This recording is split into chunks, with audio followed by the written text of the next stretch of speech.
नमस्कार दोस्तों, आप देख रहे हैं वॉइस ऑफ एमपी और मैं हूं अब्दुल अली ईरानी। मध्य प्रदेश के कांग्रेस हाईकमान द्वारा अपने प्रत्याशियों की दूसरी सूची जारी कर दी गई है। इस सूची में मल्हारगढ़ विधानसभा क्षेत्र से परशुराम सिसोदिया को टिकट दिया गया है।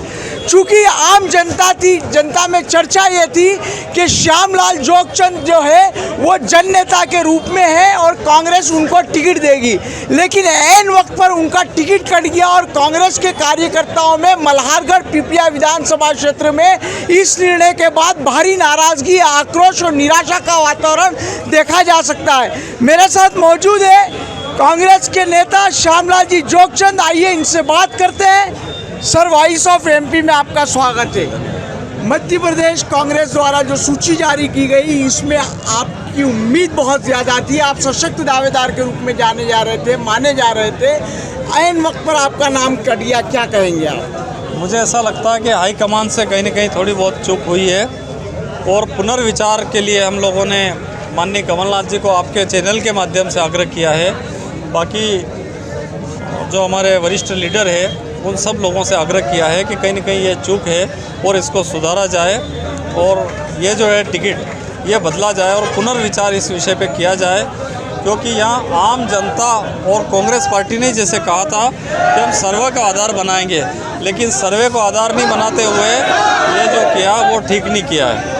सर, सर्वे जो हुआ था उसमें भी 88% जैसा कि आप लोग भी बता रहे हैं कि आपकी संभावनाएं बताई गई थी। क्या माना जाए, सर्वे को दरकिनार कर दिया गया या सर्वे केवल दिखावे के लिए थे? मुझे ऐसा लगता है कि सर्वे पूरी तरह से मल्हारगढ़ विधानसभा क्षेत्र में दरकिनार कर दिया और चूंकि ये मंदसौर मल्हारगढ़ की धरती है, यहाँ पिछली बार किसान आंदोलन हुआ और टिकट गलत हुए थे, उसका दुष्परिणाम कांग्रेस पार्टी को यहाँ भुगतना पड़ा था।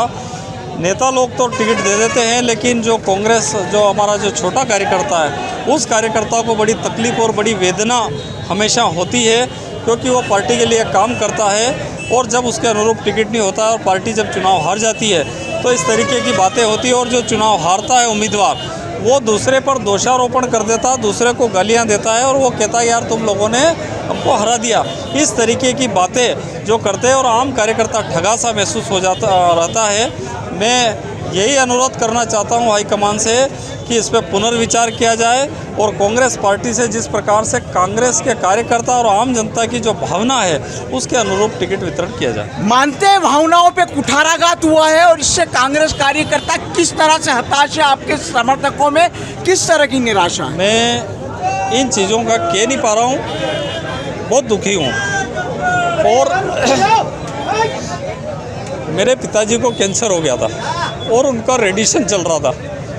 उसी दिन जीतू पटवारी जी आए थे और हम लोग कांग्रेस के कार्यकर्ता मिलके 5000 लोग मिलके काम कर रहे थे। मतलब पार्टी के लिए हमने बहुत काम किया और जिस तरीके से जो कुठाराघात किया जा रहा है वो बिल्कुल ठीक नहीं है। कांग्रेस का हाईकमान की किस तरह की गलती हुई है, क्या मानते हैं, किस वजह से ये निर्णय लिया गया है? उन्होंने सर्वे को आधार नहीं माना, कार्यकर्ताओं की भावना नहीं मानी, इसके साथ साथ जाति समीकरण 35 सीटें आरक्षित है, ये सीट आरक्षित है और आरक्षित सीट में जाति बैलेंस होता है, वो बैलेंस उन्होंने नहीं बनाया।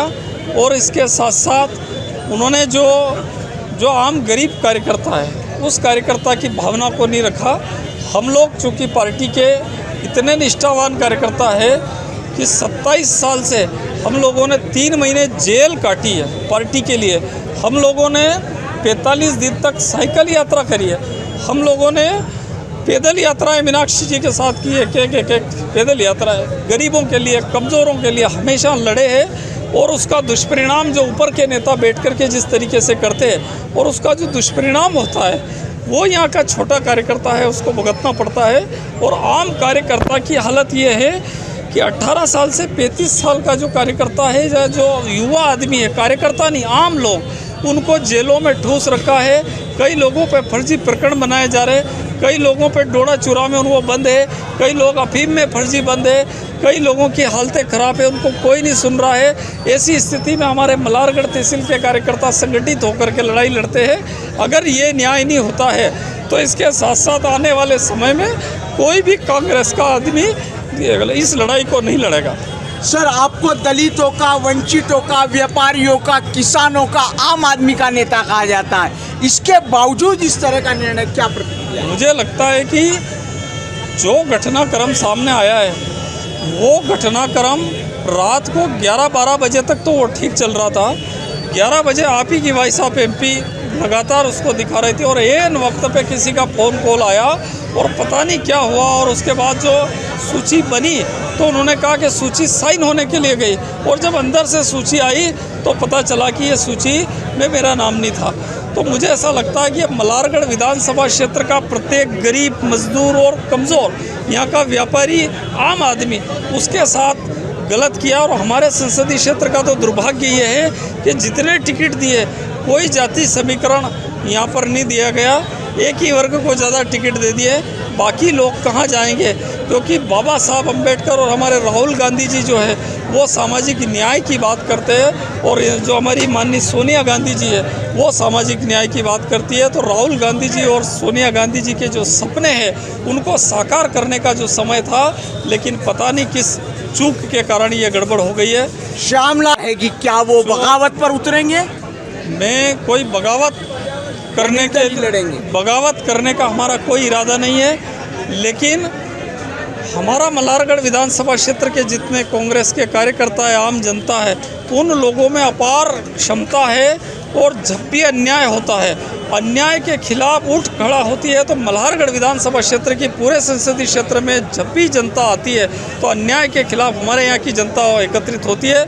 मुझे उम्मीद है कि जो हमारे यहाँ के जो आम जो कार्यकर्ता है, आम लोग जो जैसा निर्देश देंगे, जैसा आदेश देंगे, खुद श्यामलाल जोगचंद कुछ नहीं है, जो ये सब लोग आदेश देंगे उनका पालन मैं करूँगा, उनके चरणों में बैठकर उनका पालन करूँगा। सर, केवल 2 सवाल और हैं मेरे, कि कांग्रेस की ओर से जो परशुराम सिसोदिया खड़े किए गए हैं, क्या फाइनेंस मिनिस्टर जैसे व्यक्ति को वो चुनौती दे पाएंगे? मुकाबला हो पाएगा क्या? परशुराम सिसोदिया पिछली बार भी वो यहाँ पे प्रत्याशी थे, उस समय पूरे संसदीय क्षेत्र में किसान आंदोलन हुआ, 6 अन्नदाताओं को गोलियां मार दी, 6 अन्नदाता घायल हो गए थे, 12 लोगों को गोलियां लगी थी, 6 लोग शहीद हो गए थे। ऐसी स्थिति में उनको पार्टी ने प्रत्याशी बनाया था। वो इसी में लगे रहे कि रात दिन एक दूसरे की बुराई करने के अलावा उन्होंने कोई काम नहीं किया। 12,000 वोटों से वो यहाँ इस क्षेत्र से चुनाव हार के चले गए। जब चुनाव हारे तो हारने के बाद जो मासूम कार्यकर्ता जो मेहनत करता, पेट काटता, गांव-गांव से मेहनत करता, एक जाति विशेष को टारगेट करते रहे, इन्होंने वोट नहीं दिया, उन्होंने वोट नहीं दिया, इस तरीके से जो अनलगल आरोप लगाते रहे। मेरा दुर्भाग्य ये है कि फिर से परशुराम जी सिसोदिया को यहाँ चुनाव मैदान में उतारा गया है, और वही परशुराम जी सिसोदिया, चूँकि यहाँ स्थिति मुझे लग नहीं रही कि वो चुनाव जीते, और जब वो हारेंगे तो फिर से इन कार्यकर्ताओं के ऊपर लांछन लगाएंगे। 5 साल तक लगातार मेरा अपमान किया गया, मेरे साथ कई बार पार्टी की मीटिंगों में मुझे निमंत्रण नहीं दिया जाता, कई बार ये स्थिति होती कि मुझे दूर रखा जाता, मैं जैसे ही आता और मेरे साथ जिस तरीके से अपमान किया जाता। कुछ लोग लगातार मुझे सुना करके कहते हैं कि अगर किसी ने कुछ गड़बड़ करी तो जूते मारेंगे, इस तरीके की जो भाषाएं, यहाँ तक कि माननीय राजा साहब दिग्विजय सिंह जी के सामने मुझे गद्दार कहा गया। तो ये वही बात कह रहा हूँ कि जिस दिन जीतू पटवारी जी आए थे उस दिन मेरे पिताजी का 5 रेडिशन थे, पिताजी की डेथ हो गई, उस समय उनके 5 रेडिशन चल रहे थे, सिकाई चल रही थी कैंसर में। उस समय ये लोग वहाँ जाकर के कह रहे थे कि ये गद्दार है। इस तरीके की जो भाषा का उपयोग, जिस पार्टी के लिए हम जेलों में रहे, 3-3 महीने जेल में रहे, हमने राहुल गांधी जी के यहाँ कार्यक्रम कराए, हम लोगों ने यहाँ पर जो पैदल यात्राएं की, हमने साइकिल यात्राएं की, हमने रात में नारकोटिक्स कार्यालय के घेराव किए, हमने थानों के घेराव किए, हमने पुलिस प्रशासन से लोगों को बचाया, पार्टी के लिए हमने जो सर्वस्व न्योछावर कर दिया। आज भी आप हमारे घर आएंगे तो कच्चे मकान में रहते महात्मा गांधी जी, सुभाष चंद्र बोस, भगत सिंह, चंद्रशेखर और जो बाबा साहब अम्बेडकर, उनके विचारों को आत्मसात करते हुए, मौलाना आज़ाद, उनके विचारों को हम लगातार आत्मसात करते हुए पार्टी का काम कर रहे थे। लेकिन जो जिस तरीके से यहाँ के जो प्रत्याशी ने जाकर के माननीय दिग्विजय सिंह जी के सामने मुझे गद्दार का, मुझे लगता है कि इस तरीके का आदमी अगर यहाँ चुनाव लड़ता है, चुनाव हारना जीतना, मैं स्वयं चुनाव हारा, लेकिन चुनाव हारना जीतना ये किसी के बस में नहीं रहता है, जो भी वो जनता के हाथ में रहता है। हमारा काम है कर्म करना, लेकिन उस आदमी ने हम लोगों को इतना अपमानित किया, इतना अपमानित किया कि 5 साल तक हम विष के घुट लगातार पीते रहे और हमारे साथ अन्याय होता होता जो लगातार होता रहा। कमलनाथ जी से फिर एक आग्रह करेंगे, अपील करेंगे या उम्मीद छोड़कर मैदान में उतरेंगे? हमें पूरी उम्मीद है, अपील है और हम माननीय कमलनाथ जी से आपके चैनल के माध्यम से अनुरोध करते हैं कि उन तक हमारी बात पहुंचे और ये पुनर्विचार इस सीट पर किया जाए और जहाँ जहाँ जो सामाजिक न्याय की बात हो वो करीब करीब सारे समाज, सारे धर्म और इस देश की सारी जो लोग हैं उन लोगों को साथ में लेकर के अगर हम जब तक नहीं चलेंगे तब तक मुझे लगता है कि बाबा साहब अम्बेडकर और महात्मा गांधी और हमारे जो राहुल गांधी जी हैं उनके सपने साकार नहीं होंगे। ये थे श्यामलाल जोगचंद, जिन्होंने बाहुक होकर कहा कि कांग्रेस के हाईकमान ने सामाजिक न्याय की बात को ध्यान में नहीं रखा और सामाजिक न्याय को अनदेखा करते हुए जिन्होंने दलितों के लिए, वंचितों के लिए, व्यापारियों के लिए लड़ाई लड़ी, जेल गए, प्रियंका गांधी के साथ रहकर काम किया, राहुल गांधी की सभाएं की और ज़मीन पर आकर यथार्थ के धरातल पर कांग्रेस के लिए काम किया, उसको नज़रअंदाज किया। श्यामलाल जोगचंद ने कहा कि मैं एक बार फिर कमलनाथ से आग्रह करूंगा, यदि मेरा आग्रह और अपील नहीं मानी गई तो कार्यकर्ताओं के आदेश पर मैं पुनः मैदान संभाल सकता हूं।